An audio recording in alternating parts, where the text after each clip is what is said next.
that Angel took exception to. So initially, Angel pushes Natasha Howard. Caitlin Clark points out the no call. Then she applies a hard foul on Reese. Reese gets up right away to get in the face of Clark. This wasn't some overreaction. It was retaliation. Clark stood up for her teammate the only way she knows how, with grit, fire, and zero hesitation. Therefore, the refs hit Reese with a flagrant one. The moment went viral. Cameras caught Reese refusing to shake hands. Clark, calm and collected, walked back to the bench, barely reacting. Reporters asked about the flagrant foul. Reese brushed it off. Just what you saw on that play, how you interpreted what happened. Basketball play, ref got it right. Move on. Clark didn't take the bait. You got the flagrant, Aaliyah, you got a technical. What could have happened there? If he got the tech?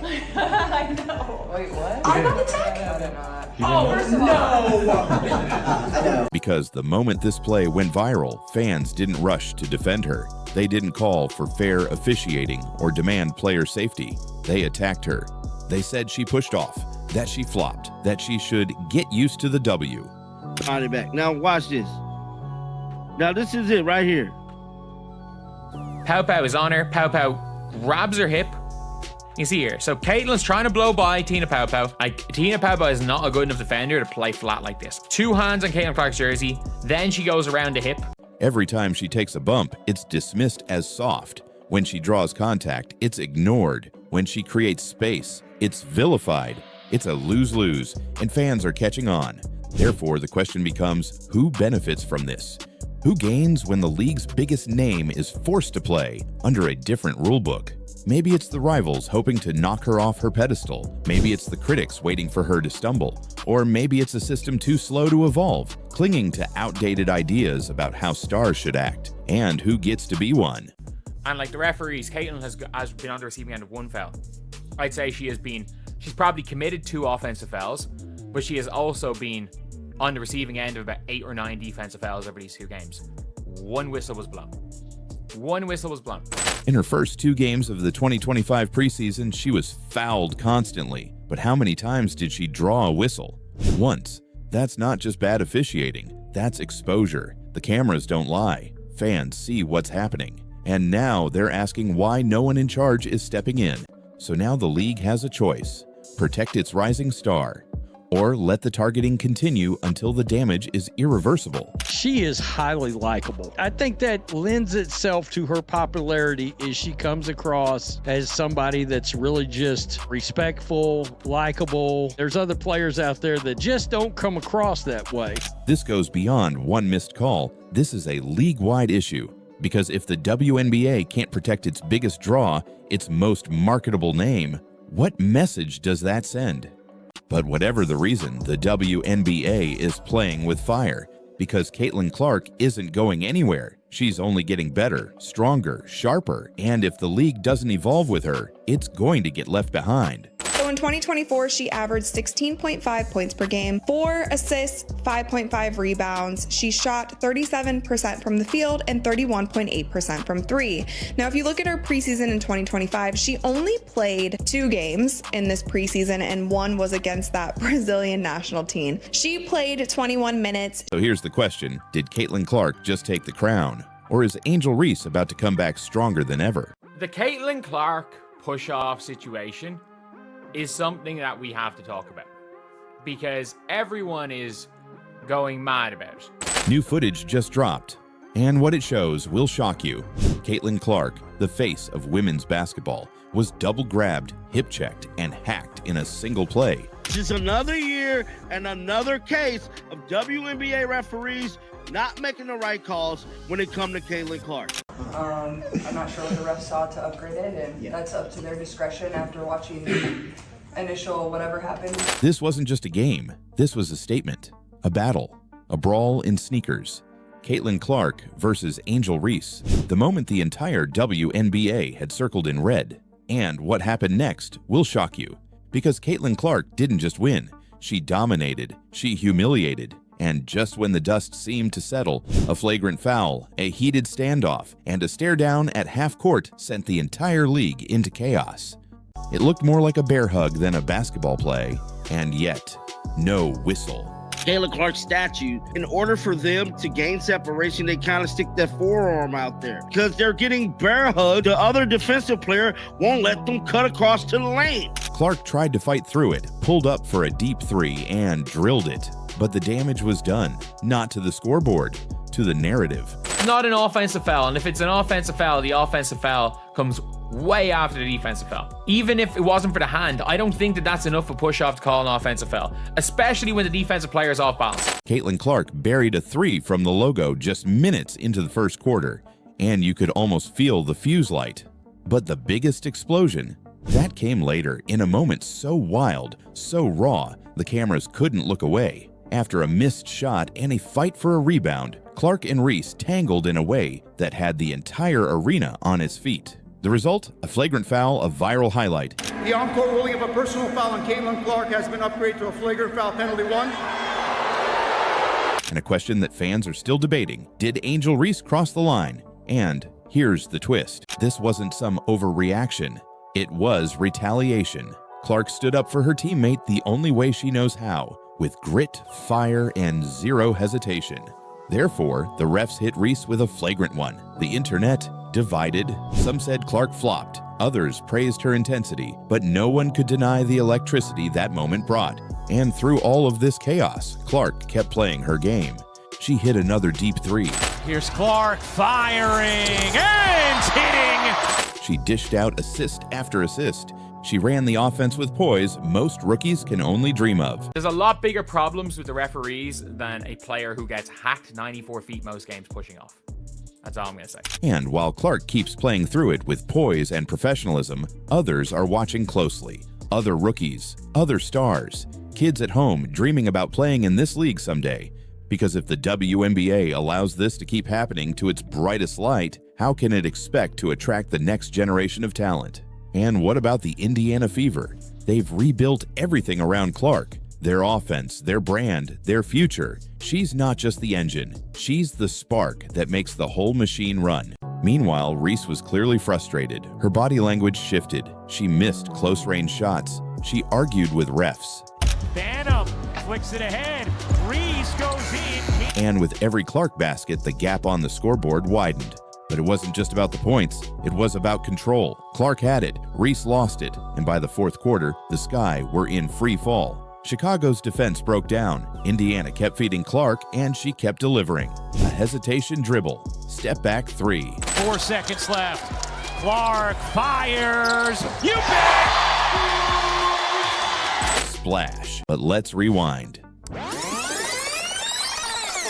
This was supposed to be a celebration of women's basketball, a marquee matchup between the league's two most polarizing rookies. One is the golden girl of the WNBA, the face of the Fever, the player ESPN cannot stop talking about. The other, a self-proclaimed queen of the paint, ready to shut Clark down by any means necessary.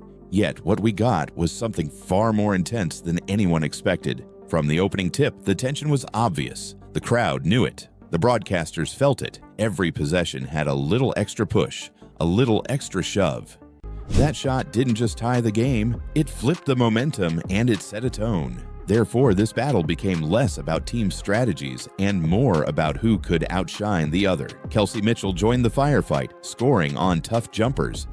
Here's Mitchell, will fire, and hit from three. But everything and everyone seemed to orbit around Clark and Reese. Every time Clark hit a jumper, Reese muscled her way to the rim. Every time Reese scored in the paint, Clark pulled up from the perimeter and drilled another dagger. So many different places on the floor. Clark, little mid-range, is good. No celebration, just cold confidence. But that was only the beginning. Moments later, Angel Reese came crashing through the lane. Elbows out, shoulders lowered. She bullied her way to the rim and sent a message with a tough layup in traffic. Clark excelled a season ago. Angel Reese dives in and finishes through the contact. The arena shifted. You could feel it. This was more than a game. This was personal. But Clark responded like she always does, with a three from way beyond the arc. Splash. Net didn't even move. And the stare she gave after? Ruthless.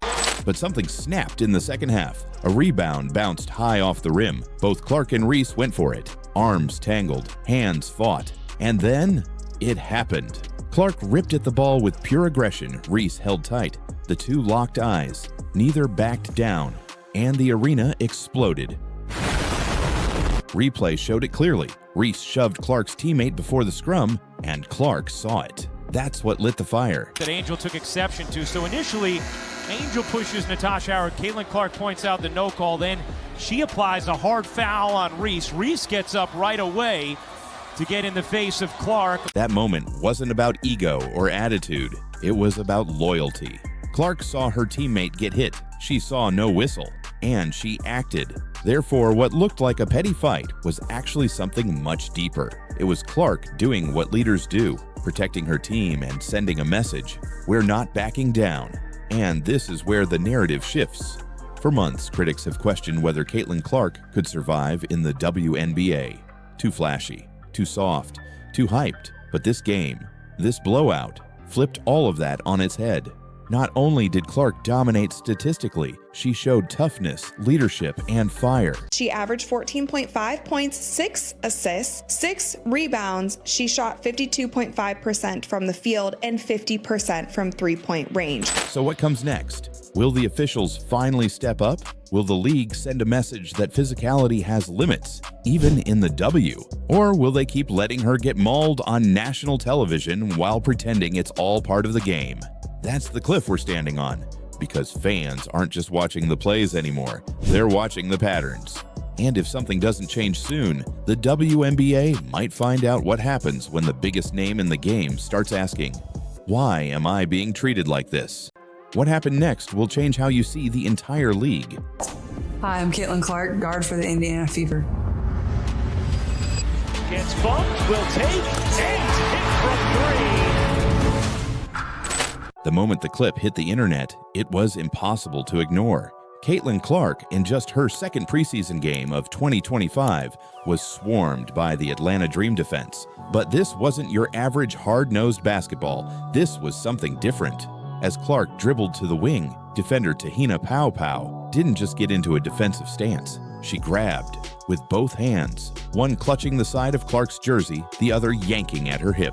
How easily it looks like she's shooting those threes and hitting those threes in the clip that she's doing it, you know, going to the rack, all these various things that show she's even stronger than she was a year ago. And you see it in the strong numbers. I mean, 13 points, 6 boards, 7 assists in 23 minutes of action. That's not struggling. That's thriving under pressure. Yet the spotlight wasn't on her stats. It was on the controversy. And that's when the conspiracy theories started. Fans online began questioning whether Clark was being intentionally targeted, not just by defenders, but by refs, by narratives, by the league itself. But here's the real twist. It's not just refs letting her down. It's the narrative around her that's making things worse. Caitlin Clark haters things are so funny.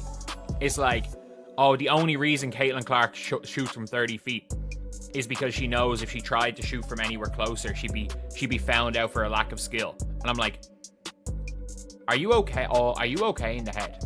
And I saw this conversation going on. People were like, being like, yeah, you're right. And I'm like, you just said she chooses to shoot from 30 feet because of a lack of skill. And teams guard her three-quarter court. She's the only player in the league that gets picked up three-quarter court by everybody. Every time she fights through a grab, it's called dirty. Because here's the uncomfortable truth. Every great player uses a forearm to create space. Every elite guard sheds defenders with a little shoulder bump. When anyone else does it, it's called veteran craft. The WNBA referees are terrible. The one-sided calls against Caitlin are so obvious and disgusting. They're ruining the game. If the referees do not get this whole situation together with this Caitlin Clark thing, fans is finna stop watching this sport. When Clark does it, it's flagged as dirty. Therefore, it's not just about officiating, it's about bias. Clark is the most watched, most followed, most talked about player in the WNBA, and that attention has brought jealousy, resentment, maybe even retaliation. And the refs, they let it happen. But that's not the worst part. The WNBA is physical, and she just needs to get over it. Let's watch the play here. To reset things.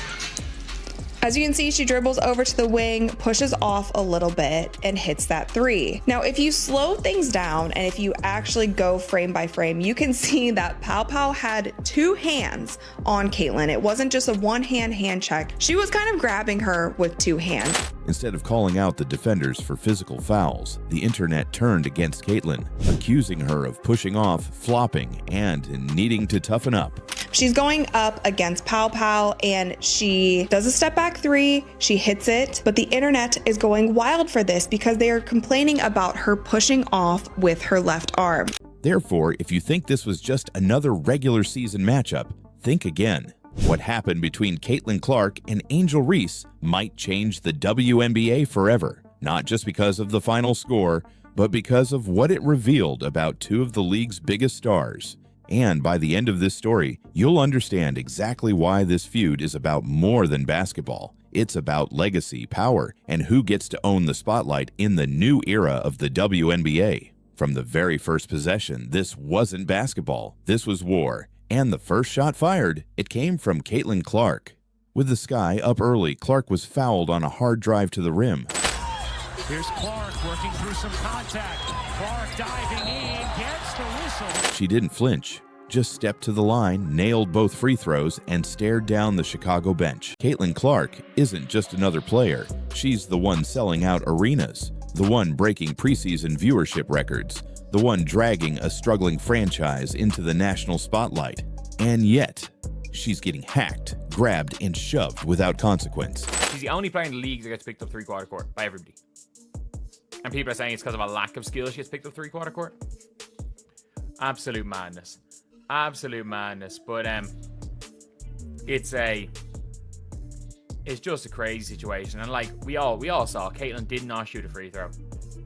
Caitlin did not shoot a free throw. Caitlin got fouled one time against Brazil, and Brazil were hacking her. Like, Brazil were literally just going and hacking Caitlin. Every time Caitlin,